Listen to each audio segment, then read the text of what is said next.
आ गया वो ऑयल है जिस ऑयल का आपको बेसब्री से इंतजार था।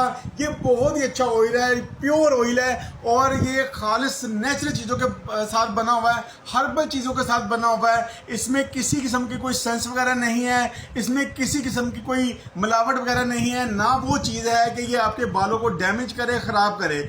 इसकी खसूसियत क्या है, इसके फ़ायदे क्या हैं, आप सुन के हैरान रह जाएंगे। जी, एक ही ऑयल आपके बालों की ज़िंदगी बदल के रख देगा।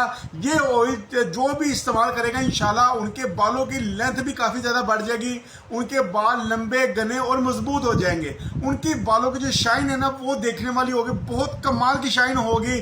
और बाल अगर आपके गिरते हैं ना, टूटते हैं, तो इंशाल्लाह वो टूटेंगे भी नहीं और गिरेंगे भी नहीं।